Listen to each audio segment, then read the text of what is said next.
উপরে সিদ্দিক থামিয়া চিন্তা করে রসুল উঠবে, কষ্ট হয়ে যাবে, দুই হাত দিয়ে আমার নবীকে কাঁধে তুলে একলা সিদ্দিক পাহাড়ে ওঠা শুরু করে দিয়েছে।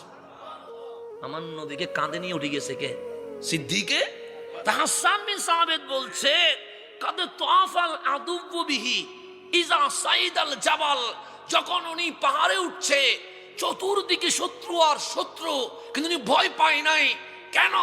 ওনার কাঁধে ছিল রহমতুল্লিল আলামিন, নবীর প্রেমে এত বিভোর ছিল, শত্রুদের তরবারির সনসনানি উনি শুনতে পান। এখানে একটা ঘটনা আছে, এটা বলতে চাচ্ছিলাম। ওই গারে সুর যেটা গুহা আছে, ওই বরাবর যখন আসলেন কামলিওয়ালাকে সিদ্দিক নামালেন। মানে এখন গুহাতে কি করবে? এমনি সিস্টেম হচ্ছে নবী আগে সিদ্দিক। এটাও বলছে হাসান বিন সাবিত সানি ইসনাইন, দুইজনের মধ্যে কয় নাম্বার? মানে এক নম্বরে রহমতুল্লিল, দুই নম্বরে সিদ্দিকে।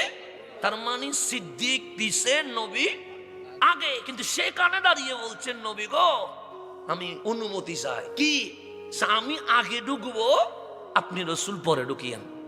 আমার কামলিওয়ালা বলে আবু বকর জীবনে কোনোদিন আগ বাড়াইয়া যাও নাই, আজ এমন কি হয়ে গেল তুমি আগে ঢুকবা আমি পরে ঢুকবো?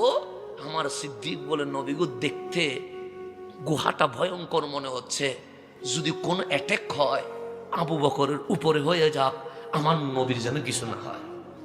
এসকারে আমি বলতাম না আপনি আগে ঢুকেন, যা হয় আপনার উপর উড়িয়ে যাক।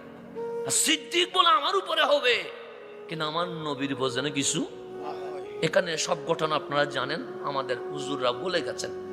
যেটা রেডি করা দরকার গুহা রেডি করলেন, সিদ্দিক বসলেন, রহমতুল্লিল আলামিনকে ডাকলেন, নবী গো আসেন না, আমাদেরও কুল আছে, আপনারও কুল আছে, আবু বকরের কুলের উপর সালাম।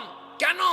কামলিওয়ালার ডাকতে দেরি, আমার নবী ঢুকে মাথা মোবারক সিদ্দিকের কুলের মধ্যে রেখে দিয়েছে। তাহলে কুলটা দামি না অদামি? দামি। আমার রসুল সিদ্দিকের কোলে মাথা রাখছেন, আমার নবী মাথা রেখে গুহার ওই যে ছিদ্র অংশ সেদিকে তাকিয়ে আছে।